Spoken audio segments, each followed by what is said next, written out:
I'm back.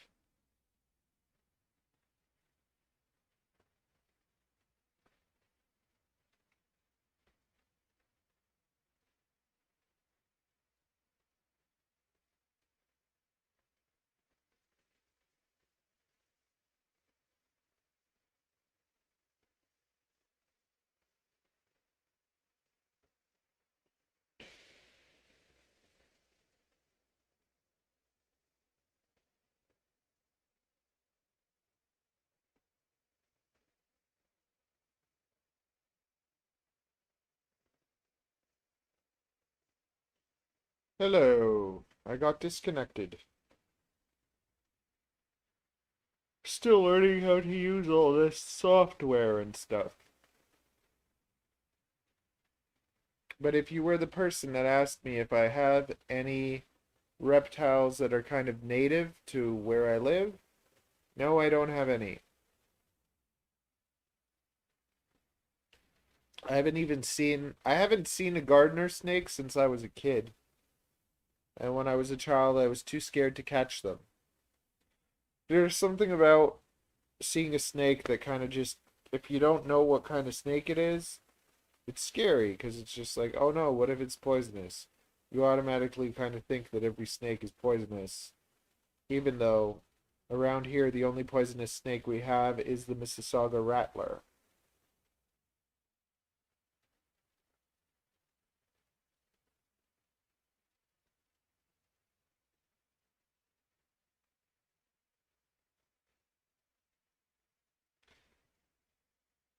But when people ask me where my snakes are from, I tell them they're from my bedroom or like they're from my home. So these are all Canadian snakes.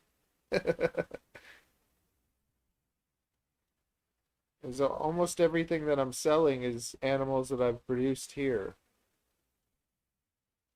I don't I don't really import anything. Like I imported a male IMG to breed with some of my females, but it's not like I would import something to sell it. I import it to kind of work with it and make more here. And then all the babies that I'm selling are raised by me here.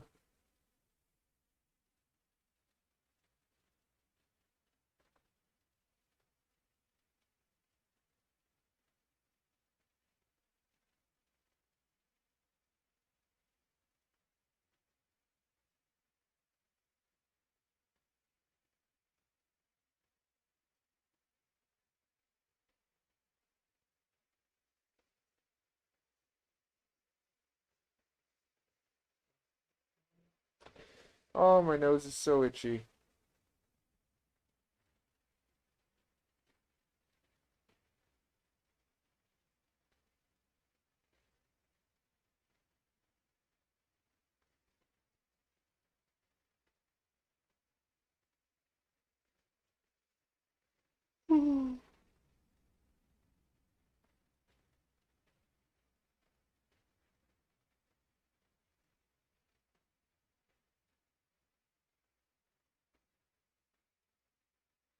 So, I do all my video editing on my cell phone with a program called Power Director, and it's great and convenient, but after I make a movie or after I finish like putting the edit together, I have to produce it. So it's producing it and it's in 4K.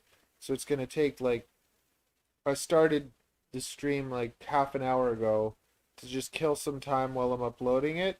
And it uploaded, but there wasn't like enough space, so it kind of messed up the file. So now I'm reproducing the whole thing. So it's going through the percentage of producing it.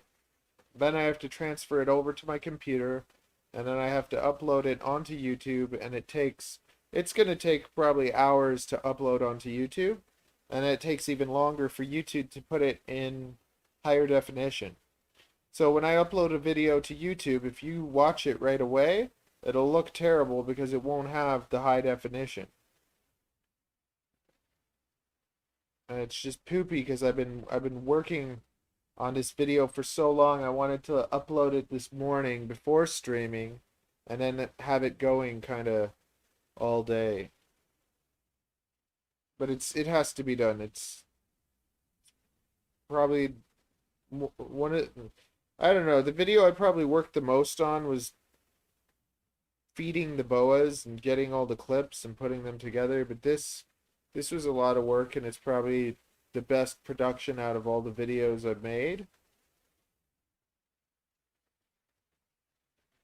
And I got permission from a pile of people to use photos of their snakes and stuff like that. I tried my best to do everything properly, which always makes everything take longer.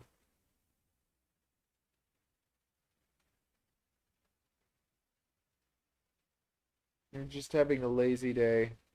Yesterday, the hair salon was so busy. I was working from like, I was just working till like 11 o'clock. Because now the salon's going into lockdown, so there's not going to be any work for a while. It's so crazy, all this craziness.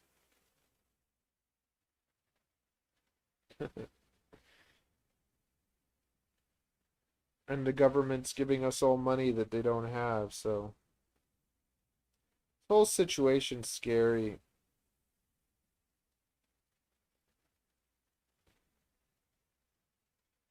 I really think that they should take all the old people homes and stick them on lockdown and make sure that like no one can get to them or anything. Hello, Mini Cat. How are you?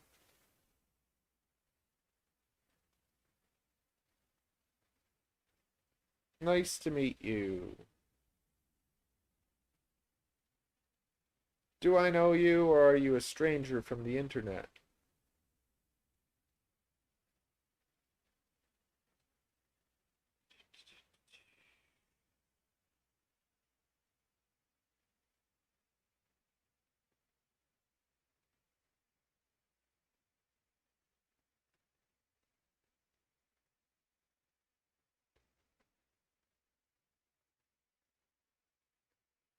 Um, so there's a guy called Darren Hamill, and Darren Hamill breeds a lot of locales. So the locales are going to be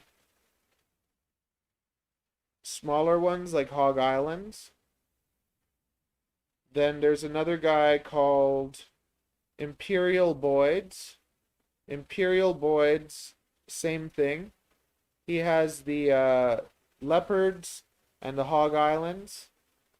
I really kind of, if you're going smaller, I actually think that the leopards stay smaller than the Hog Islands.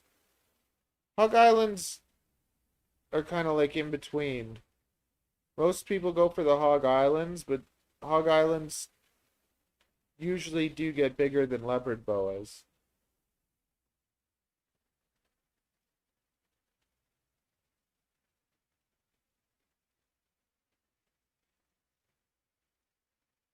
But any BCI stay pretty reasonable. Like these guys usually top out at around 8 feet. And the other ones usually like the difference is about a foot. You get like 6, 7 feet on a smaller one. So it's more about finding a nice friendly snake than really dwarf. Or a male BCI. So a male one of these will not get much bigger than a dwarf boa. But it has to do with not overfeeding them and just growing them really slowly. Some people will get a snake like this. This is a year and a half. And I've fed her every 2 weeks. But some people will like just feed them every week or twice a week, and by the time they're this age, they're already looking like the size that they could breed. But you could pretty easily keep a male a little bit over double the size of this snake.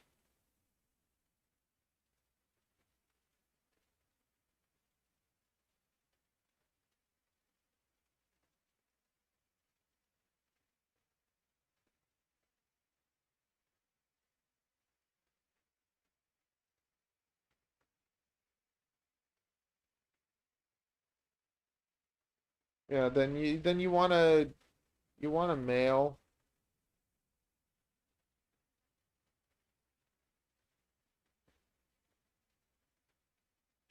There's a there's Blumen's Boas.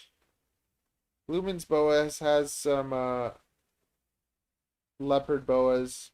They have like some fancier like the blackberry things. There's also a guy called Big D Exotics, and he has a whole pile of stuff, all sorts of different boas.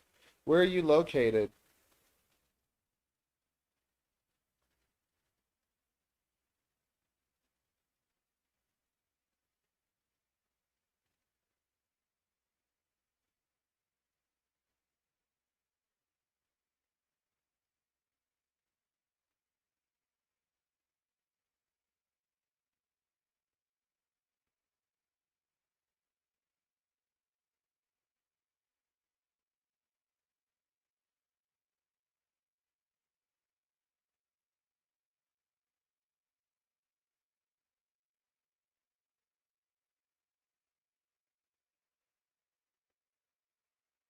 Vancouver.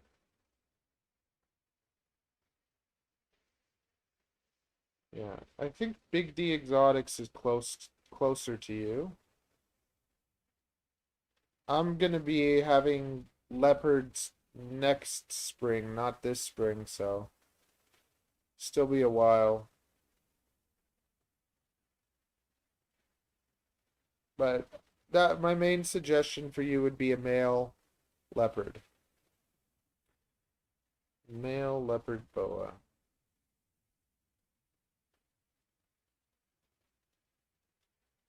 Because my Hog Island male is about 5, 6 feet.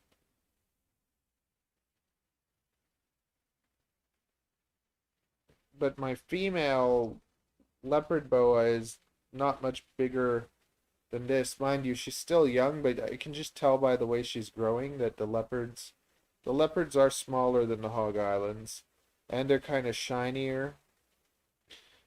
The cool thing with the leopard boas is they almost look like IMGs. And when you breed them, even if you breed, you kind of want to keep them pure and breed them to other leopards, but if you breed them to anything else, the hets are aberrant. Like they have weird patterns in the hets.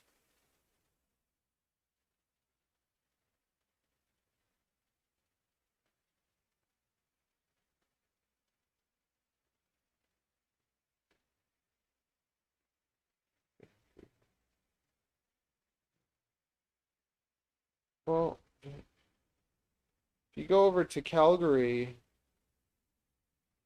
there's Cornell's World. I don't know what I don't know if they do much breeding or if they're mostly just making things.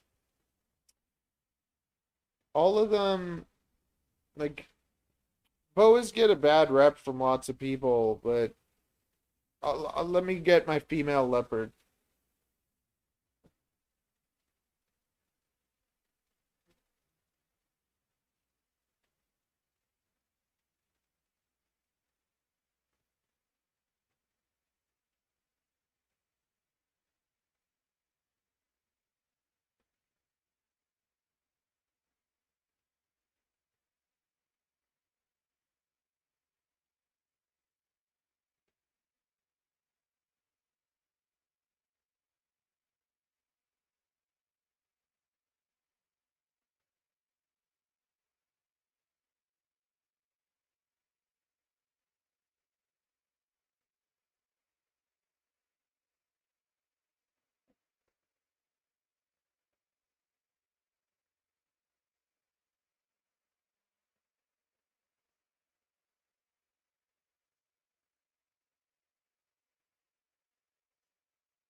So I'm so bad with age.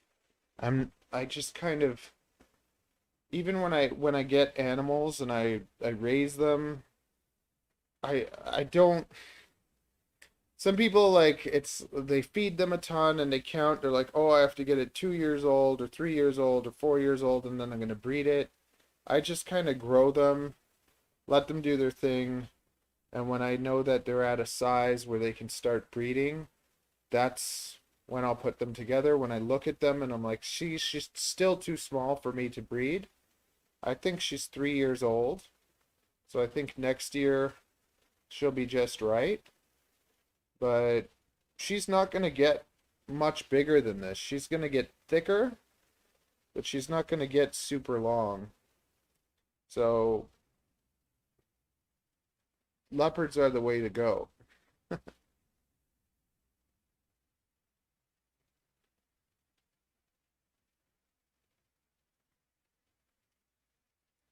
You're not gonna get different temperaments out of different like well, it's not really it's a locality. I find all boas the same. I haven't really had any boas that have been too much for me. They've all been sweethearts. But I've always raised my own from babies. So I've seen a lot of boas from other people that haven't been nice, but I take it out of them from the time they're born. So if a baby is nasty, I work with it and spend time with it, and then within a little bit of time, it's not going to be like that anymore. These guys go usually anywhere from like 4 to 6, 700 bucks.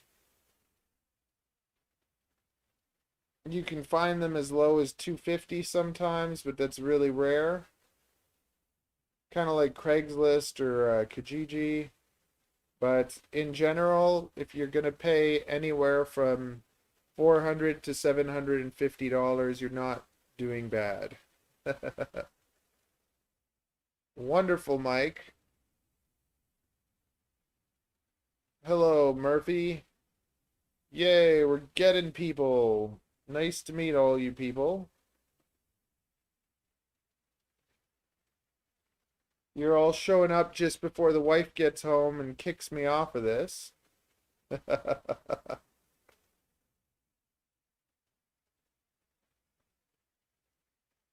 But ask away, ask all the questions you want.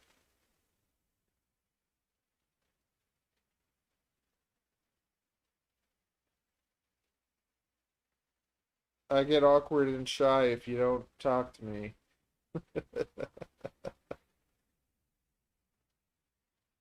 You can ask about retics, you can ask about boas, corn snakes, rat snakes, geckos, anything. Yes. So boas don't use hides the way that ball pythons do. So most of my boas do not have hides. When they're young, I'll give them hides and see if they use them. And some boas do like hides, but for the most part, the older ones do not hide.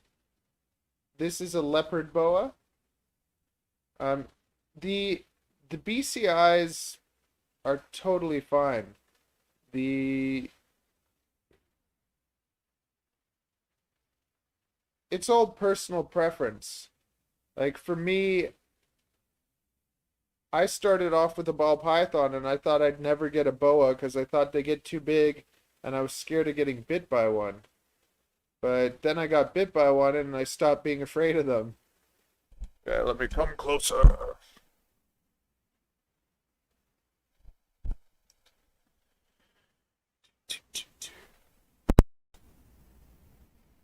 That better?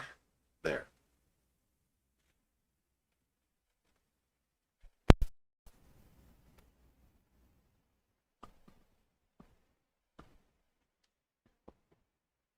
Now you can see better, I guess. This is Venus. So I'm raising her, and I'm not going to be making more leopards for a long time. My I'm planning to make like leopard IMG moon glows, which is pretty crazy. But that's the end goal. It'll take a long time. It'll take at at least 5 6 years. But that's what I'm into. I like taking right from the time I got into snakes, I was always like I had like 12-year plans 8 years ago when I started getting into snakes. So now I'm starting to see some of those plans come true. But I've always just kind of looked at it like time's going by, so it doesn't matter how long it'll take. Eventually, it's going to happen. This is called a orange pastel, so it's kind of like a hypo leopard, but because lots of leopards are just kind of black, they don't have the orange. So it's there's I think that there's kind of like anery leopards, orange pastel leopards, and then regular leopards. So it is a hypomelanistic kind of gene.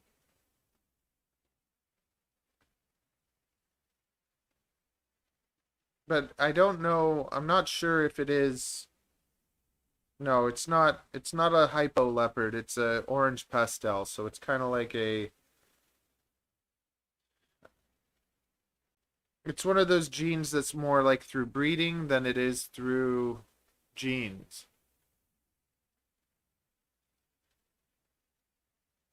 The leopards, the hog islands, caulker you could go for different kind of subspecies of boas like um what are they? There's like they're like ground boas, they're like mountain boas, viper boas. There's all sorts of little ones. Rosy boas, rubber boas, Kenyan sand boas. But these guys are very manageable. She'll probably get another foot or two longer and thicker.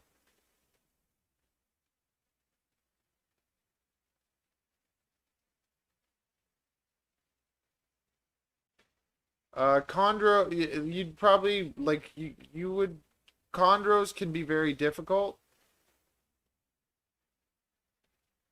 It's hard to get them to be nice. So most people with chondros can't handle them. My chondros are totally fine. My super dwarfs are a little bit more difficult. Honestly, I don't do that. I'm happy to kind of like like tell you to go there, but I don't generally direct people to other dealers that are kind of my competition. Like I will tell you if I don't have something, I'll send you to somebody that does if you're looking for something specific. But I don't really go out of my way to advertise for another um, breeder. Like you're looking for something specific, I don't have it, I'll send you. But it's a very bad like it's good business to share business, but it's bad business to kind of like imagine you go to a restaurant and then there's the menu and then they posted items from another restaurant that's not on their menu. And then you leave and go to that other restaurant. It would just be kind of pure stupidity. But if you go to a restaurant and you tell them I want tacos and they're like, we don't got tacos, there's a taco place over there, go there, that's totally fine. So I'm happy to recommend business, but I'm not going to send somebody somewhere else. What's the history behind leopards? I have no idea with boa types. So there's over 41 different species of boas. Leopards is just they're a smaller one. They're shinier, like their skin's kind of almost like shinier. They're dark. but whether they're bigger, smaller, they come in all sorts of different shapes and sizes for every. BCIs have the most different types of boas, and they are smaller than the BCCs. But leopards is it's a different subspecies of boas, and if you look them up, you can find out a lot of different information. This is called an orange pastel leopard. And there, whereas most boas are breeding, they can start breeding around 10 pounds. These guys start breeding at around 8 pounds. So just a smaller bodied boa. And they have a little bit of a different look. Like, to me, their faces kind of remind me of pit bulls a little bit.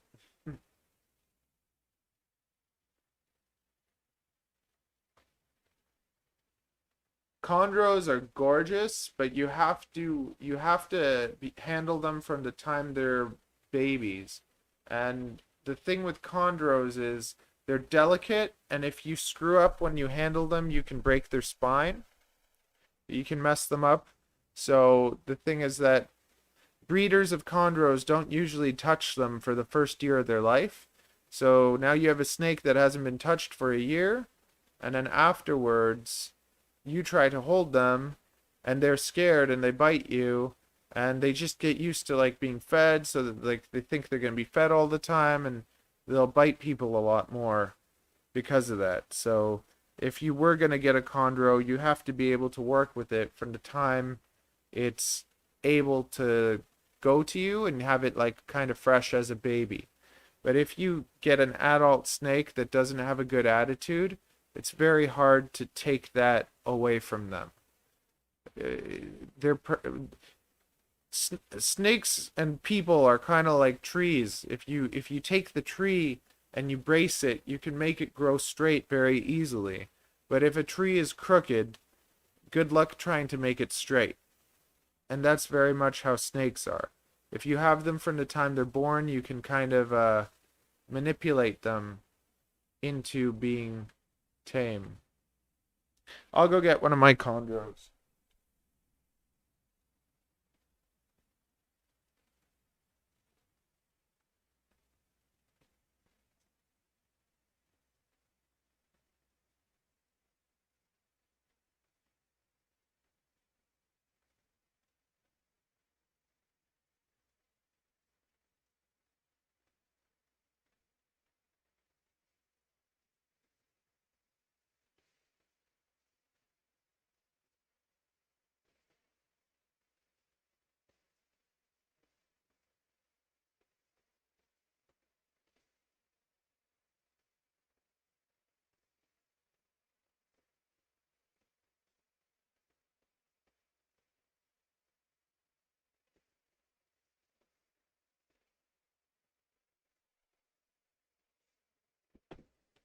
So here we go.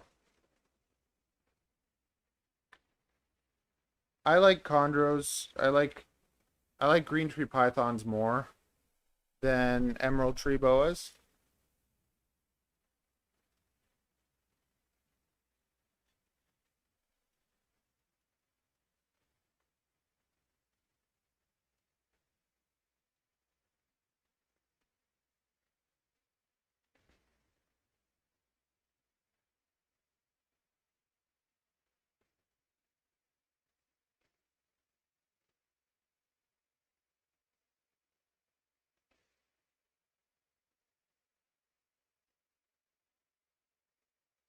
Although I do like the basins or basins or whatever they are, the green tree boas, emerald tree boas, the basin ones.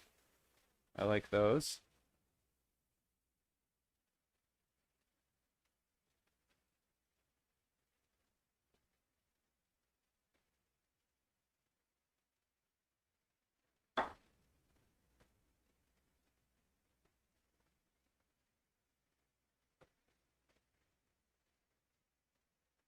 This is Revel.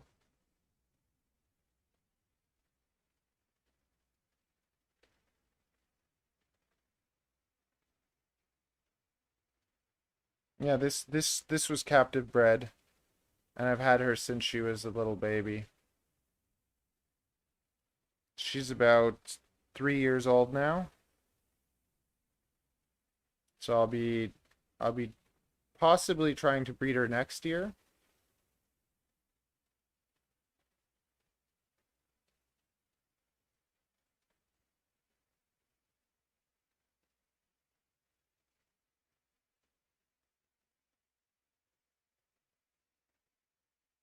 Yeah, and they change color. It's really cool because it's just like even with boas, when you see a litter, every single baby's different, and as they age, they look different. These guys, though, it's like as they age, they just keep changing, and they get different spots, and they're very it's like growing a little surprise.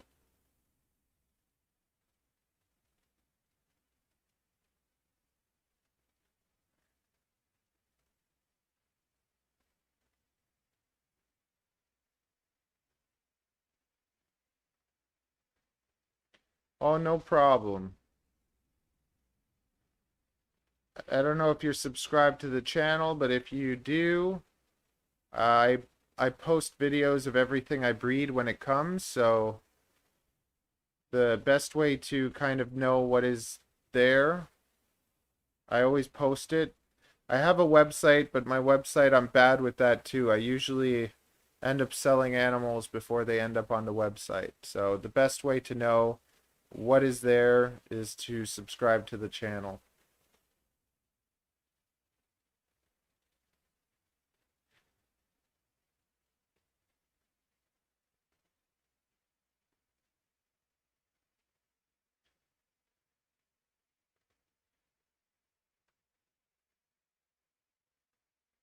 But you don't see a lot of green tree pythons that you can play with like this.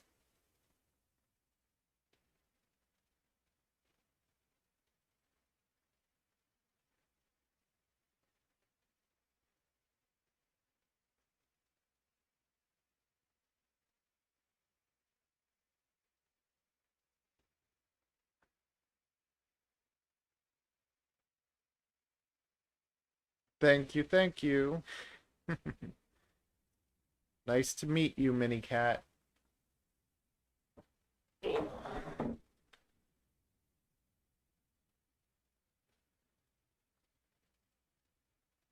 Well, he'll be making babies with Ivy hopefully soon.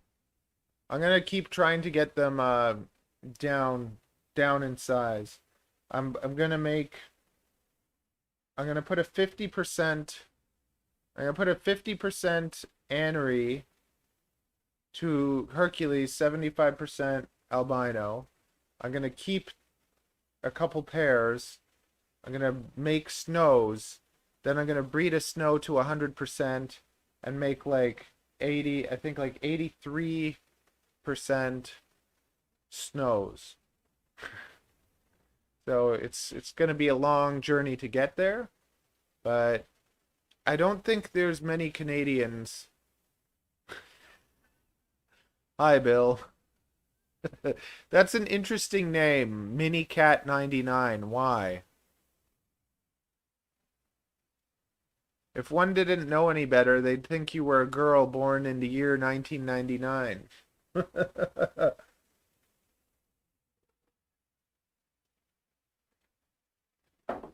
The yeah, long projects, but I don't think there's not many aneries in Canada.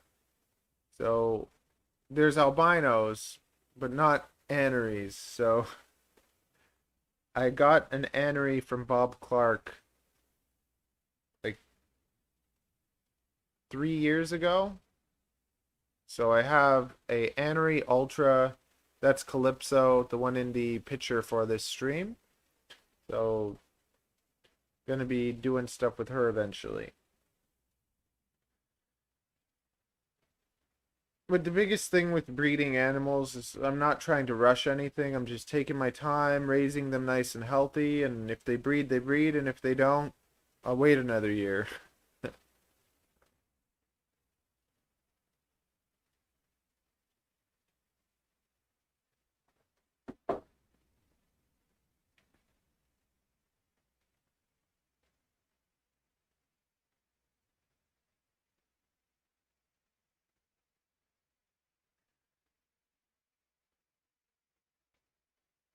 Where are you located, Mike?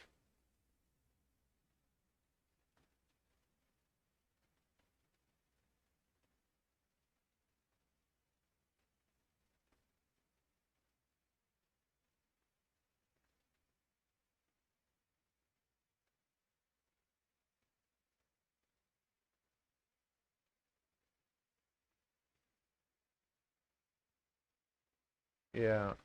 Monitors are cool. I had a Savannah monitor and he was my favorite, but he wasn't very nice. He was super cute, but he just wasn't a nice animal.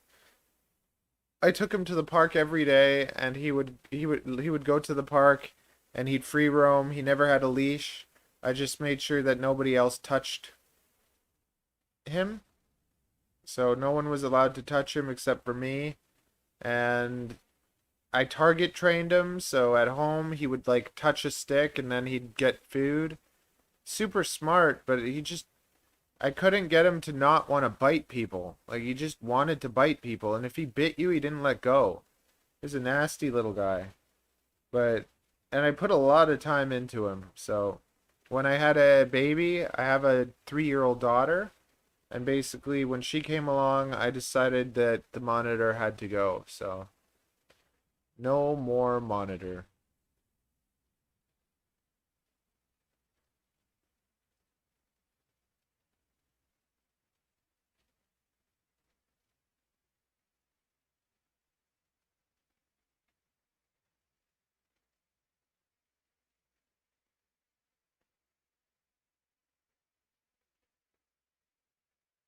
Yeah, I believe that. I've always wanted one of those, the green tree monitors, the little ones. I love black throats. The black throat monitors are so beautiful,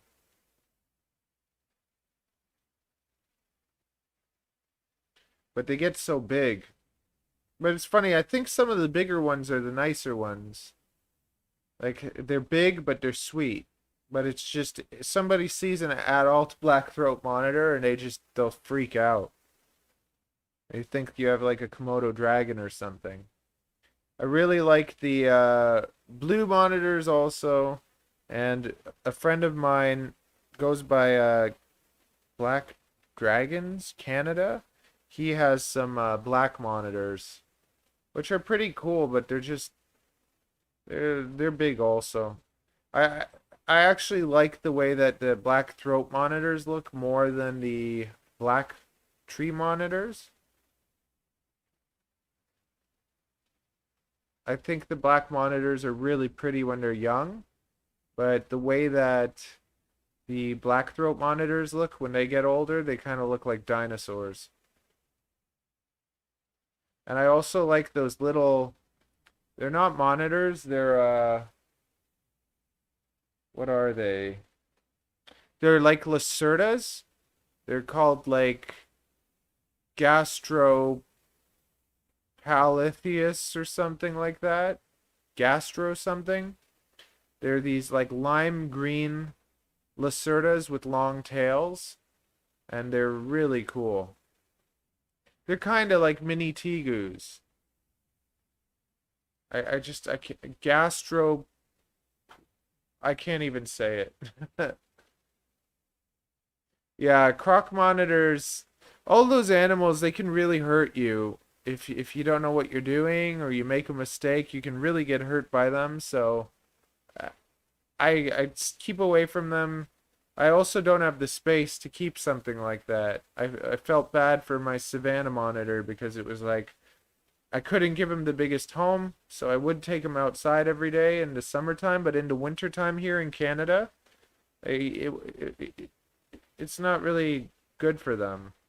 So I basically gave him to someone that gave him a bigger home. I don't have any mainland retics, only super dwarfs. The largest is basically 50% super dwarf. My largest retic though is a pure that's 12 years old. She's 12 years old and she's 11 feet long. She's 30 pounds. So she's still manageable. She's never tried to bite me or anything. And if she did, I'd be able to fight her off. I basically decided with her that like I wouldn't keep her unless she was a sweetheart, and she is.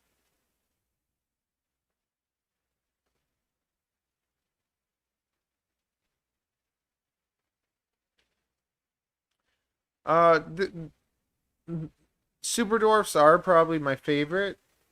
Like, the only thing that stops these from being my favorite is their size. Like, they're not very big. I like snakes to be a little bit bigger, and they are a little bit like they're a little bit easier for to scare these.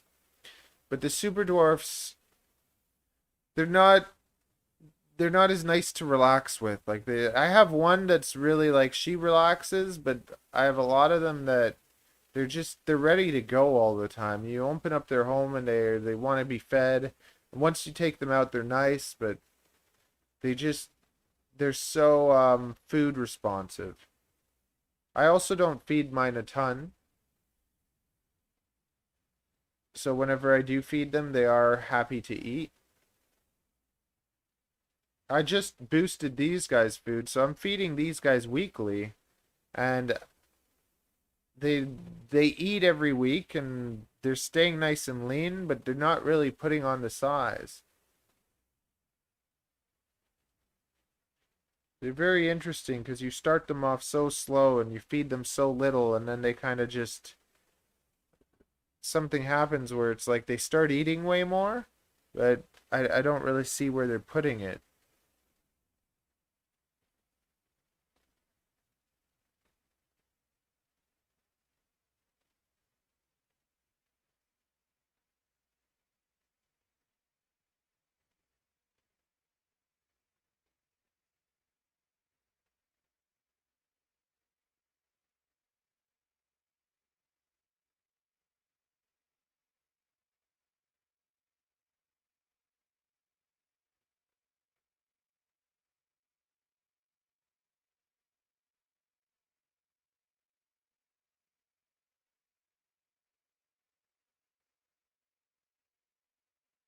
I got a Leachianus gecko, and that's pretty cool. That's basically the closest version of a monitor I can get. No, I am a so I used to have a big salon that was open all the time. So I had a baby and decided to be a full-time dad. So I'm basically a full-time dad, and on Friday and Saturday I run a little hair salon, and that's how I make my income. And then the snakes are my hobby. And ever since the COVID, I've been trying to grow YouTube, try and like get a channel big enough so that I can end up moving a little bit more snakes and then start kind of maybe transitioning over. But I've I've I've been into snakes for like almost a decade, and I've been doing everything very slowly, learning how to kind of breed everything, learning how to do like customer service and being able to kind of like slowly grow it because lots of people get into it too fast and they don't have the contacts, they don't have the customers, and then they end up with just a whole pile of animals and a big mess. So I've been really careful to kind of pace myself.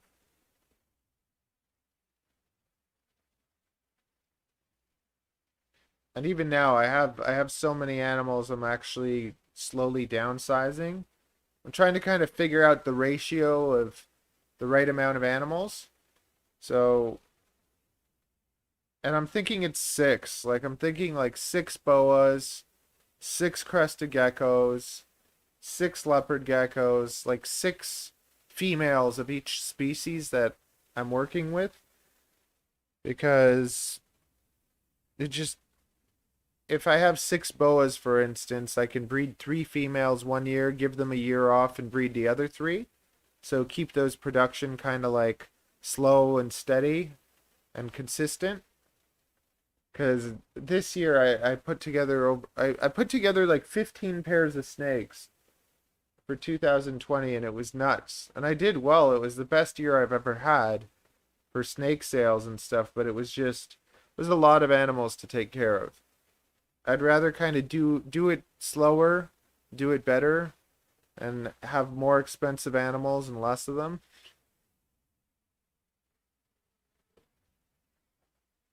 But you give me like $300 snakes and breed them, and I can just sell like $300-400 snakes. I can sell them like hotcakes. But I don't like I don't like oversaturating the market with animals just for the sake of it. I'm trying to make some really like fancy stuff. So when you're trying to like hit those fancy snakes, you end up with kind of like extras, leftovers that are not like that. So those ones you get to sell kind of for cheaper anyways. So I look at it like that's where I'll be selling like those cheaper animals.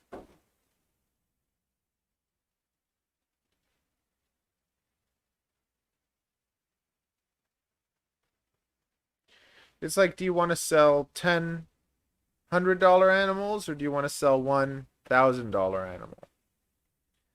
I'm also trying to help people understand that when they go and they buy a cat or dog, $1,000, $2,000, they do it, and they don't regret it. They don't like think, oh, I shouldn't have done that or anything. They see that dog, they see that cat, and they're like, that's the one I want. And then they don't go and they don't buy 10 different dogs and 10 different cats and try to keep them all. So I think it should be like that more for snakes too. See that one that you really want, save up your money, buy it, enjoy it, give it a good life, and enjoy it for a good 30 years because it's going to live that long. And I think that with dog breeders and dog keepers, there's a big difference. There isn't like, not every dog keeper is a dog breeder, but in the reptile industry, it's like, it's not breeders and keepers. It's a slew of like everyone. And the people that start breeding just for the sake of it, they end up undercharging for their animals, flooding the market with stuff that isn't really that great, and giving it to the pet stores. And it's just not as good. For me, I've always tried to sell my animals for the same price as the pet store. Because I'm just like, you're going to go to the pet store, you're going to buy an animal that's maybe not eating properly, maybe not that tame. So why would you expect to pay less from a breeder that's specializing in giving you something that's really quality? But lots of people don't look at it that way. It's like me being a hairdresser. I always get asked, hey, do you do house calls? And I tell them yes, but I charge double what I would at the hair salon. And why wouldn't I? I don't want to go to your house and cut your hair. I want you to come to my salon and get a haircut where I have all my tools, where I have all the right things. But people think, oh, so you're going to come to my house and you're going to charge me less to do your hair, my hair at my house? Like, no. Like, people just don't understand. So I try to educate them.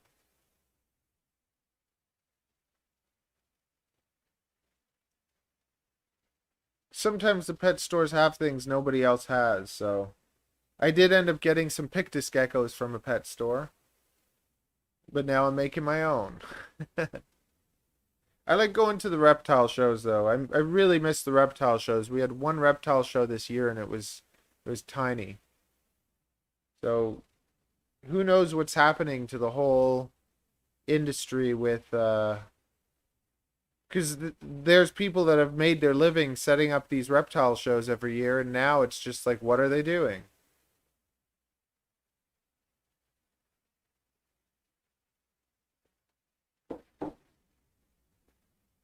And I've never had to sell to the pet store either.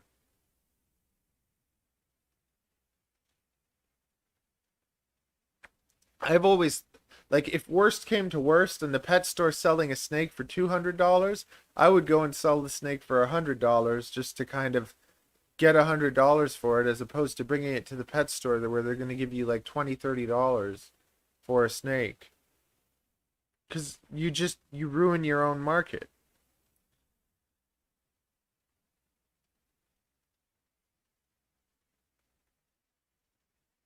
Yeah, absolutely. Everything has its place, right? If it wasn't for pet stores, lots of us wouldn't be here either. Because I remember being a kid, there used to be a pet store called PJ's Pet Shop. And I didn't get into snakes until like I was 25. But as a child, whenever I'd be like depressed or whatever, I used to love going to the pet store, looking at all the fish, looking at all the animals. It's like you go to the pet store as a kid and it's just like a place of wonder.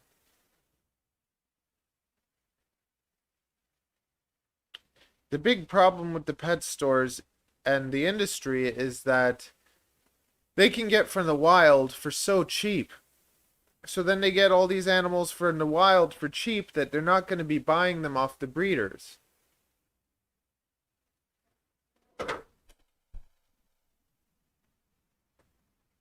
And it would be much better if the best would be almost if you could have a deal with the pet store where they you get commission.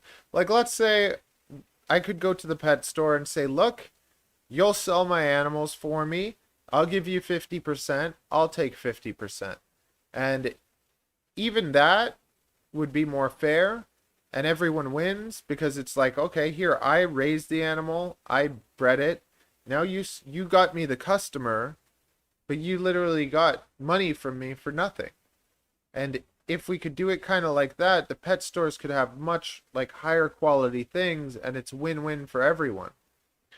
But the pet stores can get from suppliers, they're getting tons of animals from the wild for cheap, and they're low quality animals lots of the time with parasites and all sorts of like issues. And that ends up being bad for the whole reptile industry because somebody buys that animal and it's it's not a fair representation of what the animals are like regularly as pets. So like, if you're gonna take from the wild, take what you need and then establish captive bred. And like, imagine you get an import of a certain animal that comes to Canada, and some of it gets grown in BC, some of it gets grown in Ontario. People establish their lines and then they trade with each other so that they can have a little bit less relation in the bloodlines and everything. And you kind of work together towards improving everything. Because it's like, if I know somebody's breeding a reptile that I don't have, I'm going to send people that are asking to that person. And if we all kind of helped each other, it could be a much more positive place where all our businesses are growing more. But there's this thing with ego where lots of breeders want to be like, I have the best, I have the best, I have these, and those people are garbage, and those people feed their people this, and they don't do that. And like, there's a lot of people talking crap about each other instead of helping each other. And if two businesses are side by side, let's say there's a reptile shop across the street from another reptile shop, and they hate each other and they start bringing each other's business down, they could do so much better if they work together and said, "Hey, I'm focusing on this, you're focusing on that. I'm going to send you the customers that want that, you send me the customers that want this." And now all of a sudden both businesses are doing twice as good as they would have been doing by themselves. And with breeding, nobody is breeding everything. Some people are really working on the locales. Some people are really working on these projects and those projects. So being able to connect each other with these projects, we can help each other so much more.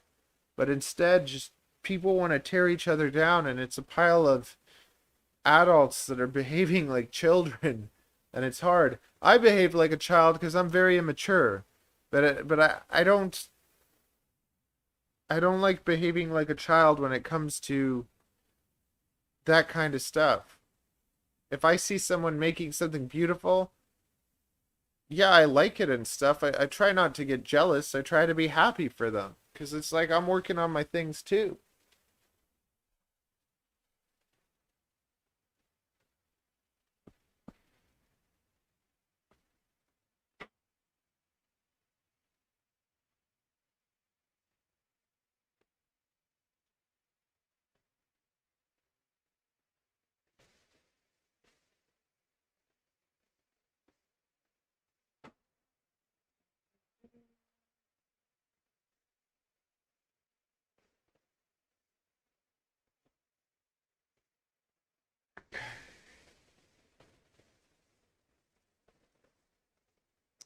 So, are you working with a lot of animals now, or what are you working with now?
I don't know if it fro.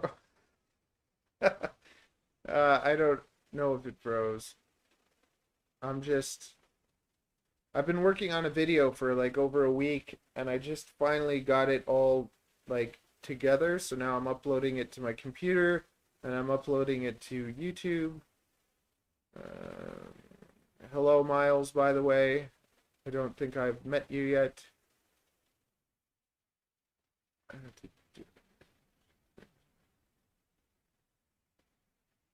Yeah, snakes are a lot easier. I just got into kind of geckos a little bit more, and now I feel like I'm keeping a pile of plants because I gotta water them all the time.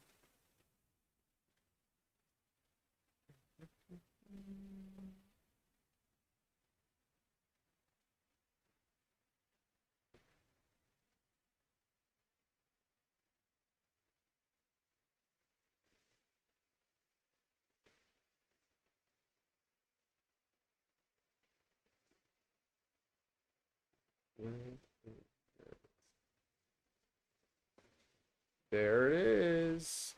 So I'm uploading a video soon called Everything You Wanted to Know About Boas. So there's some people that made the basics of boa constrictors and kind of videos like that. And I'm just like I wanted to do like a really detailed thing with everything I could tell people about boas. If you're looking for like a small snake, I don't know. Do you like rat snakes? Do you like colubrids and stuff, or are they too small? I just got into like African house snakes, and I really like them, but they're smaller than corn snakes. But I think with the colubrids, I love rat snakes. I have a. Let me go get my Crebo. Crebos are cool.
Oh, what a mess I made trying to get this snake.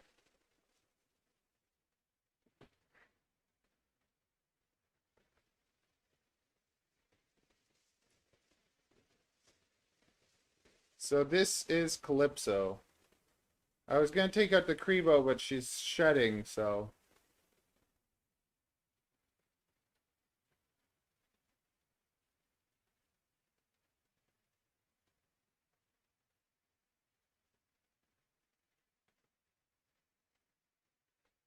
I think she's my prettiest snake. I just think she's gorgeous.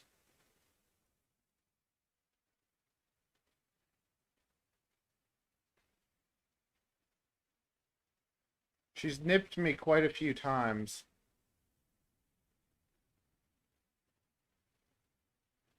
But she's getting better.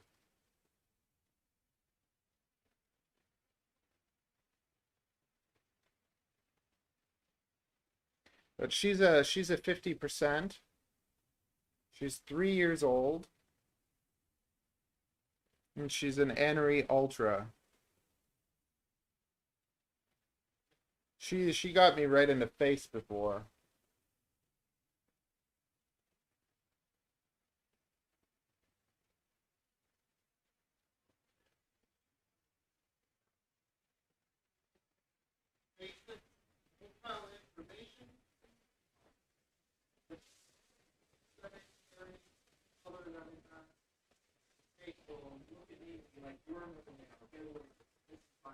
Very good, very good, very good.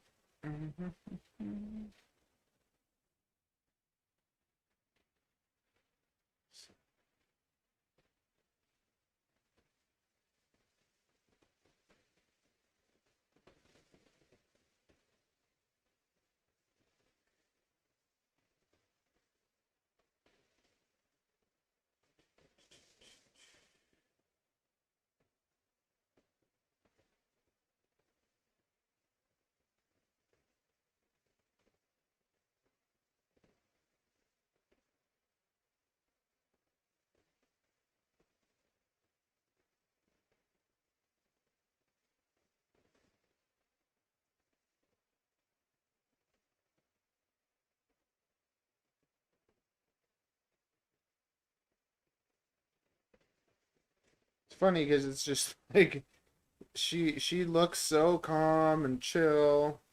This is kind of what gets me with the super dwarfs, that like with my boas, I completely trust them and I don't worry about anything. But with like for instance this snake, I don't let her get within striking distance of my face because it's just like she'll look sweet and nice and everything, and then out of nowhere she'll bite me sometimes. And it hasn't happened in a while, but it does happen. And I always try to kind of like play with snakes' faces to kind of get them to tame down. And I do it with her a little bit, but it's just hard because I don't want to get my. What freaking nightmare that was. What? Nightmare. Oh, you are not receiving enough video to maintain smooth stream.